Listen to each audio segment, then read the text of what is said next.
Amém, meus irmãos. Hoje, como dia de celebração a Deus pela vida dos oficiais, foi nos dado um tema, para ser abordado nesta noite, e o tema é chamados para servir. Tema voltado exatamente para o serviço que estes homens prestam na casa do Senhor.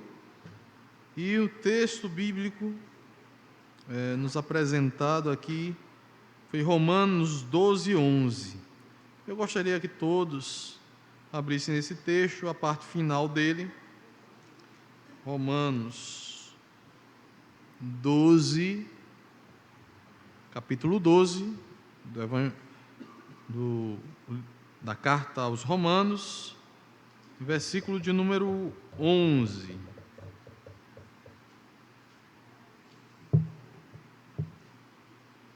Eu vou ler todo o texto,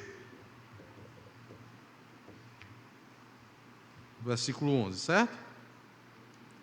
Todos encontraram? Diz a palavra do Senhor: no zelo não sejais remissos, sede fervorosos de espírito, servindo ao Senhor. Amém?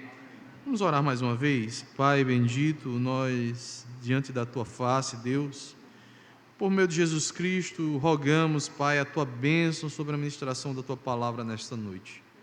Que nós possamos ser alcançados pelo Senhor, que o Senhor nos fale ao coração, que o Senhor assim, ó Pai, nos conduza para Te servir, ó Deus, com amor, com zelo e com gratidão.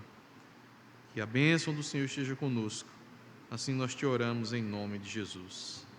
Amém. Meus irmãos, esse é um tema em que poderia ser estendido a toda a igreja, mas hoje, como o dia dos oficiais, claro que muitas dessas aplicações podem ser feitas a qualquer um servo de Deus que presta um serviço através dos dons que Deus capacitou cada um e deu a cada um para servir ao Senhor diante da comunidade em que está inserido. Mas hoje eu quero direcionar essa mensagem aos oficiais, mas que os irmãos possam aplicar também aos dons que Deus concedeu a você, aquilo que será abordado nesta noite. Os pastores, meus irmãos, presbíteros e diáconos são pessoas vocacionadas por Deus para, através da sua liderança ministerial, servirem a igreja local. Servirem na igreja local. Eles foram dados por Deus à igreja com o propósito de auxiliar no desenvolvimento do corpo de Cristo, servindo a igreja conforme os dons recebidos do Senhor e cumprindo as exigências de Deus para aquele ofício. E aí, quando nós olhamos para a Escritura, não restam dúvidas sobre a necessidade de oficiais na igreja. Diz o texto sagrado: e ele mesmo deu uns para apóstolos, e outros para profetas, e outros para evangelistas, e outros para pastores e doutores, querendo ou visando o aperfeiçoamento dos santos, para a obra do ministério, para a edificação do corpo de Cristo, até que todos cheguemos à unidade da fé e ao conhecimento do Filho de Deus, a homem perfeito, à medida da estatura completa de Cristo, para que não sejamos mais meninos inconstantes, levados em roda por todo o vento de doutrina, pelo engano dos homens, que com astúcia enganam fraudulosamente. Está lá em Efésios 4, 11 a 14. Um outro texto diz: ora, naqueles dias, crescendo o número dos discípulos, houve uma murmuração dos gregos contra os hebreus, porque as suas viúvas eram desprezadas no ministério cotidiano. E os 12, e aí está falando dos apóstolos, convocando a multidão dos discípulos, disseram: não é razoável que nós deixemos a palavra de Deus e sirvamos às mesas, Escolhei, pois, irmãos, dentre vós, 7 homens de boa reputação, cheios do Espírito Santo e de sabedoria, aos quais constituamos sobre este importante negócio. Mas nós perseveraremos na oração e no mistério da palavra. E este parecer contentou a toda a multidão, e elegeram Estevão, homem cheio de fé e do Espírito Santo, e Filipe, e Prócoro, e Nicanor, e Timão, e Parmenas, e Nicolau, prosélito de Antioquia.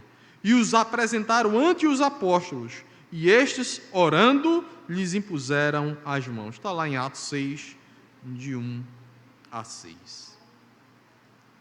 Nós reconhecemos a presença dos oficiais na igreja primitiva, por esses textos e por outros, como a carta do apóstolo Paulo aos Filipenses, quando ele diz: Paulo e Timóteo, servos de Jesus Cristo, a todos os santos em Cristo Jesus, que estão em Filipos, com os bispos e diáconos.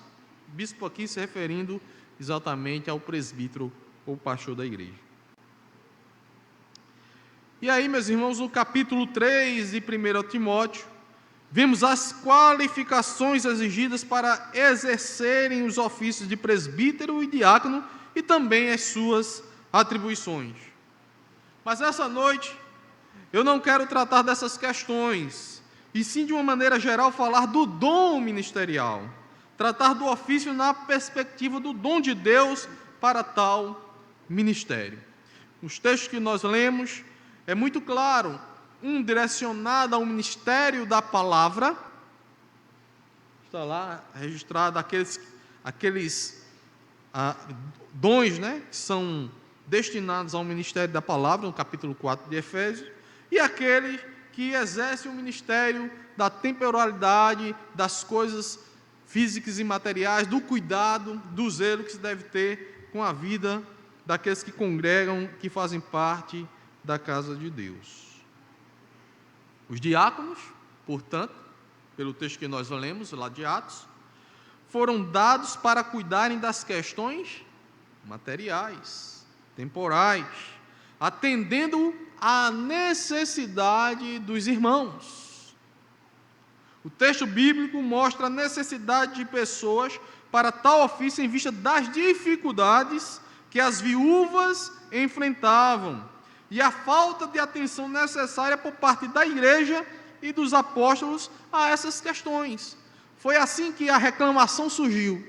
Os apóstolos estavam dedicados ao ministério da palavra, mas faltava alguém para cuidar daquele que estava passando por necessidade, do que estava doente, do que precisava de um auxílio presente.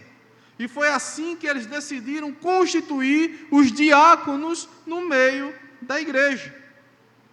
Então, o auxílio e atendimento ao necessitado, ao doente, etc., na igreja, ficou sob responsabilidade diaconal. São os diáconos que devem cuidar dessas coisas.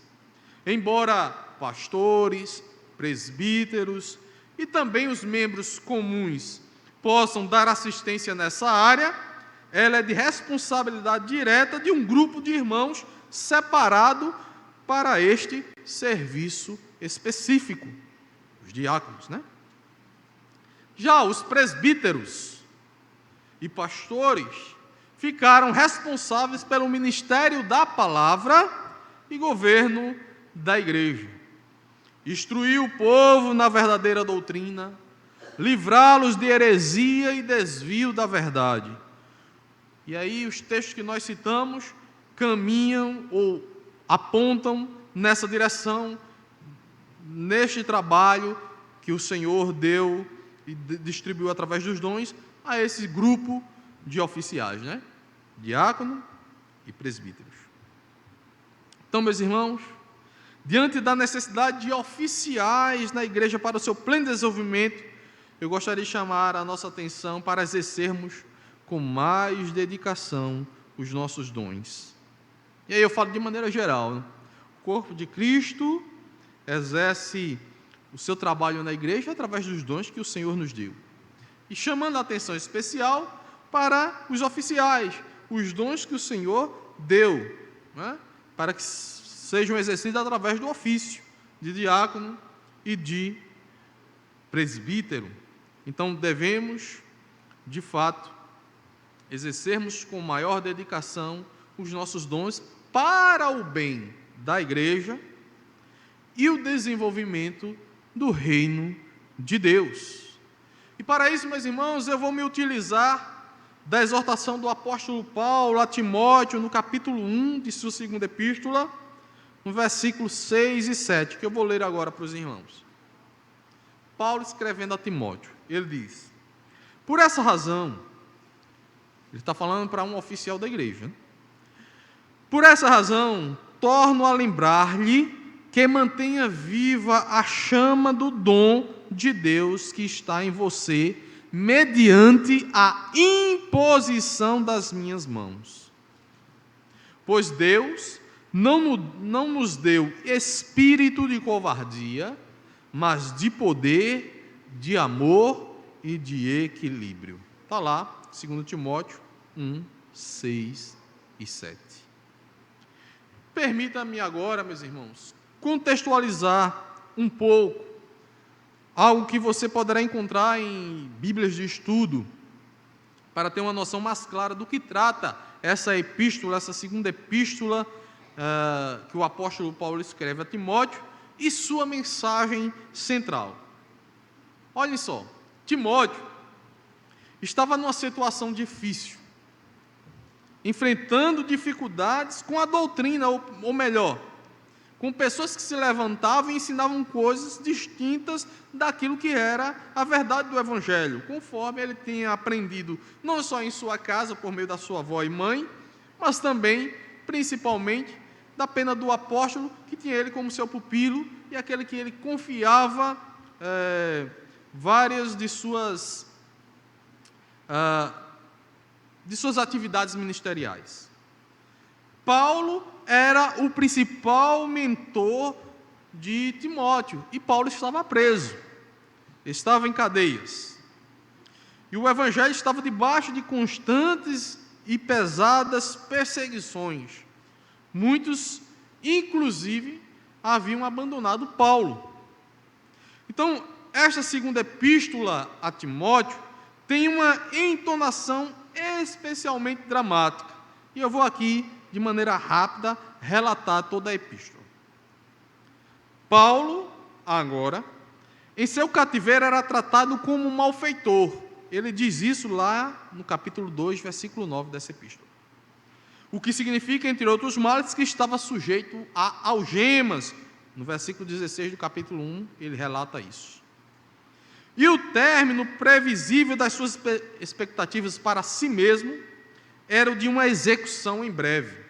Lemos isso lá no capítulo 4, versos 6 a 8, quando ele diz assim: porque eu estou sendo já oferecido por libação, e o tempo da minha partida é chegado.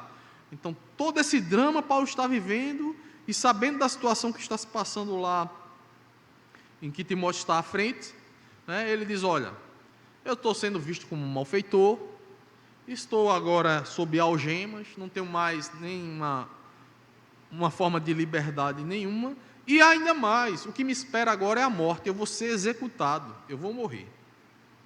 A gravidade dessa situação pessoal do apóstolo haveria que ser acrescida a uma grande tristeza, causada pelo mau comportamento de alguns, e ele relata isso também nessa epístola, como Demas e Alexandre o Latroeiro, está lá no capítulo 4 também, versos 10 e 14. E por ver se esquecido por outros em circunstâncias muito difíceis e angustiantes, quando ele fala lá também no capítulo 4 e 16. Meus irmãos, é provável também que a saúde de Paulo estivesse debilitada na prisão, e que ele necessitasse da indispensável roupa de frio, como ele escreve na carta, pedindo lá os agasalhos, né, para Timóteo. Tudo isso lhe ocorria quando somente tinha Lucas ao seu lado. É isso que ele relata também no capítulo 4, verso 11 dessa epístola. Pois os seus outros colaboradores se achavam ausentes de Roma, dedicados ao cumprimento das suas respectivas tarefas e ministérios.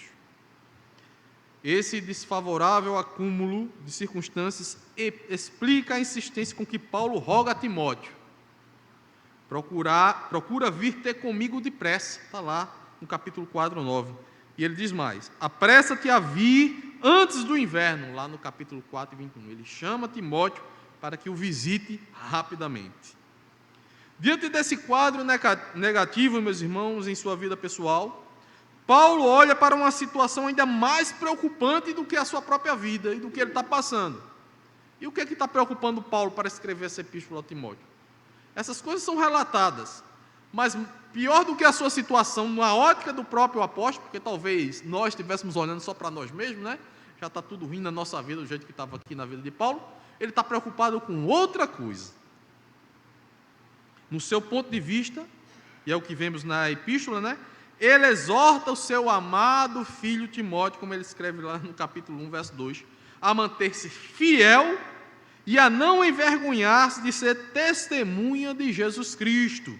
Capítulo 1, do versículo 6 ao 2, versículo 13. Ele trata desse assunto. E o encarrega de anunciar com diligência o Evangelho. Isso ressalta-se bem nessa epístola. A preocupação de Paulo em relação a essas coisas. Que Timóteo se mantivesse fiel ao que aprendeu, ao Evangelho de Cristo, e que ele deveria anunciar com diligência o Evangelho, de admoestar com prudência os crentes, está lá escrito também no capítulo 2, de corrigi-los com humildade, também está no capítulo 2, Paulo está dizendo isso: corrija a igreja, corrija os crentes com humildade, e de estar disposto a fazer frente às dificuldades como um bom soldado de Jesus Cristo. É o que ele escreve no capítulo 2, verso 3, também verso 9, capítulo 3 e capítulo 4, para Timóteo. Veja a preocupação de Paulo nessa epístola. Tudo voltado para a questão do verdadeiro evangelho, da doutrina, de combate à heresia, de fortalecer os irmãos, de exortar os irmãos, de admoestar os irmãos, para que eles se corrijam e não entrem no erro. A epístola também previne Timóteo contra condutas desviadas que algum dia poderiam chegar a introduzir-se na igreja, quando pessoas, segundo palavras do próprio apóstolo, tendo forma de piedade, está lá no capítulo 3, verso 5, homens de todo corrompidos na mente, réprobos quanto à fé, está lá também no capítulo 3, se recusarão a dar ouvidos à verdade, entregando-se às fábulas. Está lá no capítulo 4, esse assunto de Paulo.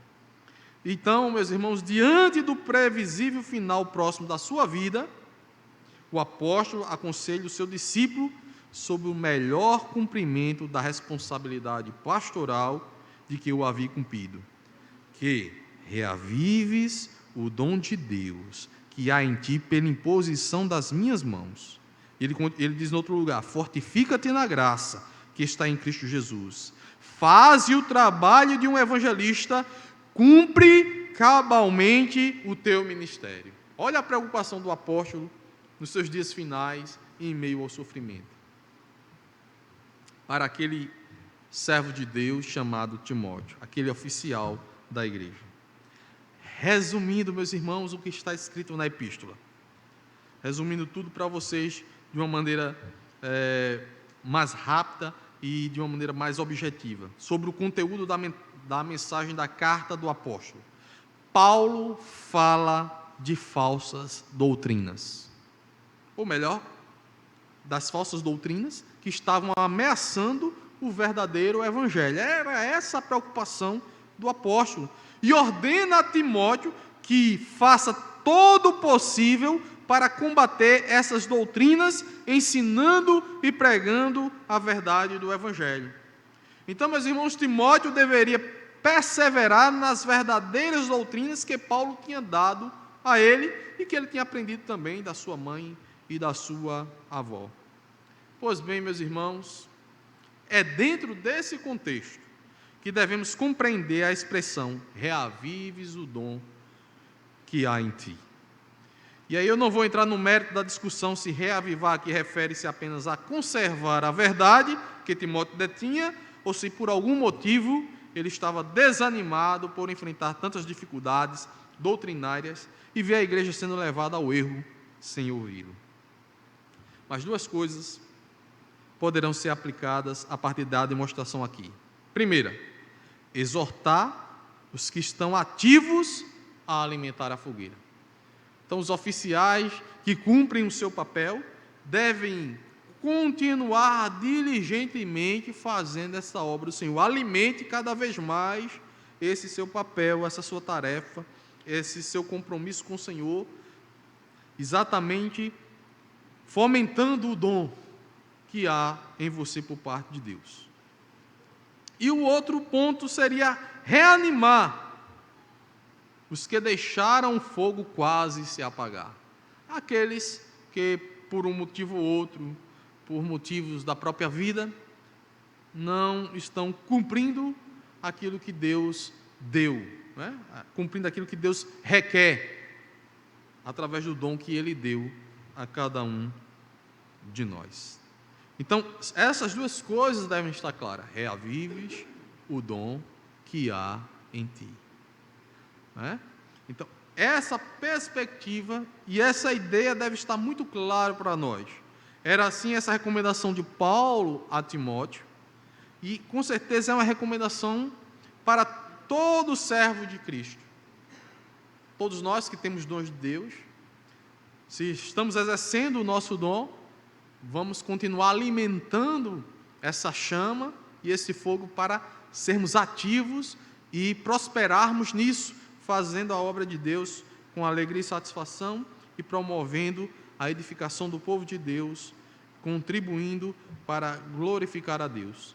E aqueles que por algum motivo estão meio fraquejando na caminhada, não fazendo como deveria, não agindo como deveria, não se dedicando como deveria, que possamos ter a consciência e essa recomendação, essa demonstração de que devemos alimentar novamente esta chama, trazer à tona de fato esse dom e exercê-lo para a edificação e o bem comum do povo de Deus. Não importa, meus irmãos, se estamos bem ou mal, Deus chama a manter-se firmes os que estão bem e a se erguer e fazer o que deve ser feito, segundo os dons recebidos, aqueles que não estão bem. E assim, meus irmãos, nós aprendemos uma coisa muito importante nessa epístola. A coisa importante é: as circunstâncias adversas não devem esfriar o nosso ato de servir a Deus, a nossa atitude, a nossa devoção, a nossa vontade de servir a Deus. As dificuldades são diversas. Podemos enfrentar dificuldades na igreja e fora dela, mas elas não podem ser motivos, como a gente pode olhar na vida do próprio apóstolo Paulo e aquilo que estava passando Timóteo, para frear, para parar o nosso serviço a Deus. É por isso que Paulo diz: por essa razão, torno a lembrar-lhe que mantenha viva a chama do dom de Deus, que está em você, mediante a imposição das mãos, pois Deus não nos deu espírito de covardia, mas de poder, de amor e de equilíbrio. O Espírito Santo que nos foi dado, ele não é um espírito de timidez. O Espírito Santo não é o espírito de covardia e de medo, mas de poder, amor e disciplina, de equilíbrio. O Espírito Santo faz tudo isso na vida do crente. E se ele distribuiu dons à igreja, e se nós estamos cheios do Espírito, se nós alimentamos a chama, o fogo, como diz Paulo aqui, a chama do dom, é certo que nós não iremos agir com covardia ou medo, mas com poder. O termo traduzido por timidez refere-se a um estado de temor devido à falta de coragem ou firmeza moral. E é bom entender aí timidez exatamente como covardia, né? E não como alguém que está envergonhado, mas como covardia, não fazer o que deve ser feito por covardia ou sentindo medo, diante das dificuldades que possamos enfrentar por causa do Evangelho de nosso Senhor e Salvador Jesus Cristo. Era essa a recomendação do apóstolo para Timóteo. Não tema nada, Timóteo. Não seja covarde, não seja tímido nesse sentido, mas vá à luta, faça, cumpra cabalmente o seu chamado, aquilo, os dom que Deus deu a você, o seu ministério. Meus queridos, as lutas que nós enfrentamos, dentro e fora da igreja, podem gerar em nós um recuo, um medo de enfrentar tudo pela causa do Evangelho. Mas essa covardia não convém àqueles que têm o Espírito de Deus. Olhemos para nós, vejamos se precisamos reacender a chama, o dom que há em nós, nos encher do Espírito de poder, de amor e de prudência, ou se devemos preservar isso que já temos. Cada um tem consciência diante de Deus daquilo que tem feito ou deixado de fazer. E é preciso recorrer aos pés do Senhor para nos alimentarmos mais de Deus e assim fortalecermos a nós mesmos para exercermos com maestria aquilo que o Senhor nos dá. O Senhor nos chama a não desprezar aquilo que Ele nos deu. Se o Senhor deu o dom, Ele diz que nós não devemos desprezar o nosso dom, mas cuidar, valorizar, alimentar, fazer por onde, exercê-lo com dedicação e maestria. É preciso que aquele que ensina dedique-se ao ensino. Então é preciso que aquele que serve dedique-se em servir, em cuidar. É preciso que nós façamos aquilo que Deus determina que devemos fazer. O Senhor nos chama a não desprezar, de fato, o dom que Ele nos deu. O dom de Timóteo era o ministério de evangelista, pastoral, e nós cumpramos o nosso ministério. Deus, pelo seu Espírito, distribuiu os dons no meio da igreja e nos chama a exercer sem temor, com todas as forças, o dom que Ele nos deu para a sua própria glória.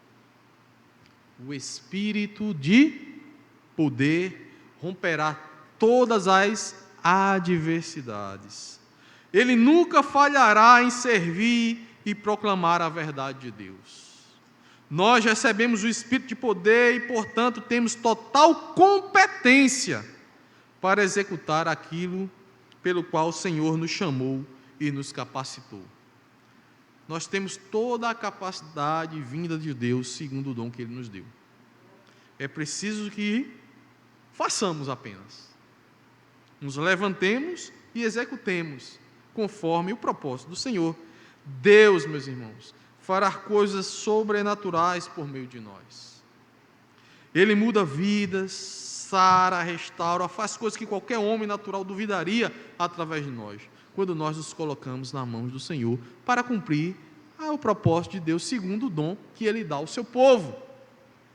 E os ministros de Deus, os oficiais também, ao exercer o seu ministério, Deus operará por meio deles, seja na administração da palavra, seja no cuidado ao enfermo, ao doente, ao necessitado, como a gente abordou aqui do início, segundo os dons repartidos à igreja, cada um cumprindo o seu papel, todos serão edificados, todos serão abençoados.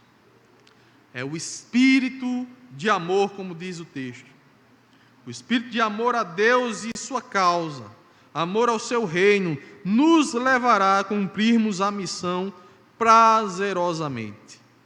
O amor a Deus e ao seu evangelho não permitiu que Paulo desistisse diante das grandes tribulações que sofreu.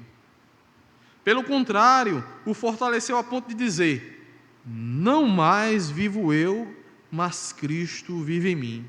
E, quanto a mim, estou sendo já oferecido por libação, e o tempo da minha partida é chegado. Era o amor a Deus e ao reino de Deus que essas dificuldades na vida de Paulo não impediram ele de continuar lutando, trabalhando em prol do reino de Deus e da edificação do povo de Deus, do cuidado que ele tinha com a verdade do Evangelho, com o ministério da palavra. Ele exortou a Timóteo a continuar este trabalho. E aqui é uma palavra muito direcionada àqueles que ministram, né, aos presbíteros, mas se nós aplicarmos a todos os dons distribuídos à igreja, por certo, é preciso que nós executemos bem, porque o Senhor cobrará de nós, independente do que passamos. As dificuldades que nós enfrentamos não será desculpa para não realizarmos aquilo que o Senhor confiou em nossas mãos. Então é preciso que nós tenhamos exatamente esse espírito de amor a Deus, para prazerosamente fazer a vontade de Deus prevalecer. E ele diz mais: o espírito de equilíbrio ou autodisciplina. Essa é a realidade, esse é o termo equilíbrio aí. O espírito de equilíbrio ou de autodisciplina nos ajudará a nos mantermos livres de hesitação. O Senhor nos chama a nos comportarmos de maneira sensata com aquilo que professamos crer. Ele nos chama a esta moderação, ao bom senso, a uma consciência do que é melhor, do que é o melhor para nós mesmos como discípulos de Cristo. Pedro, por exemplo, chegou a esta consciência, após ter negado o Senhor e ser restaurado, afirmando posteriormente, quando ameaçado por pregar o Evangelho, o seguinte: julgai se é justo diante de Deus ouvir-vos antes a vós outros do que a Deus. Então, esta consciência, este equilíbrio, esta autodisciplina que não mais teme, mas que vai em frente e continua e persiste, é que nós devemos obter. E o Espírito de Deus nos dá isso. A autodisciplina, produzida em nós pelo Espírito Santo, nos levará a atitudes dignas do Evangelho de Jesus Cristo. Atitudes dignas de ser chamado de cristão, de ser discípulo de Cristo.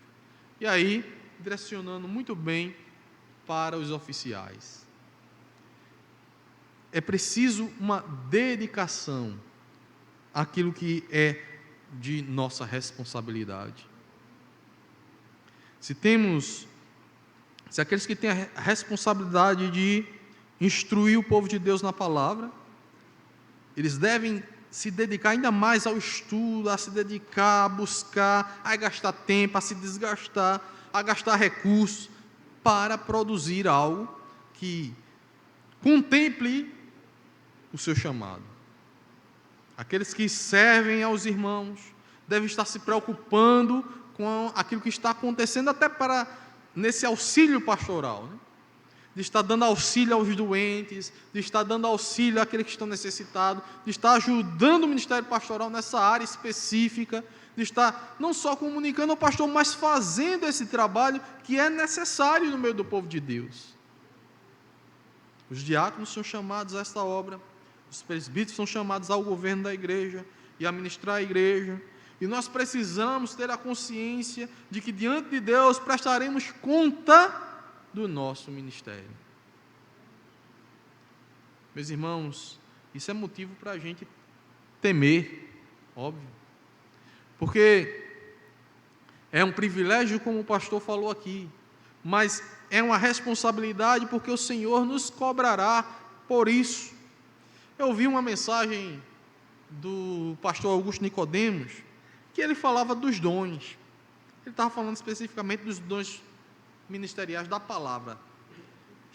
Ele estava baseando lá em Efésios capítulo 4, que era mais a relação pastoral da mensagem, de pregação, de instrução na verdade e tudo mais. E ele tratava do assunto dom na perspectiva de que todos os dons são importantes, mas há dons que são extremamente necessários, são imprescindíveis. E ele usa até uma metáfora do corpo, como os órgãos que nós temos, né? Ele diz o seguinte: olha, um braço é necessário, claro que é, mas você consegue viver sem um braço. Se você perder um braço, vai fazer falta, mas você consegue viver. Então, se falta determinado dom, de alguma forma fica com dificuldade, mas segue. Mas há órgãos que são imprescindíveis. Aí ele citava, por exemplo, se um coração parar, já era. Todo o corpo morre. O cérebro também, o pulmão. Então, alguns órgãos são imprescindíveis. E ele falava exatamente, se a igreja não é alimentada na verdade, ela morre. Ela é destruída, ela se acaba porque ela vira outra coisa, mas não mais a igreja de Cristo. E ele estava tratando do ministério da palavra, da seriedade desse ministério da palavra, que é o desvio da verdade, mata todo mundo.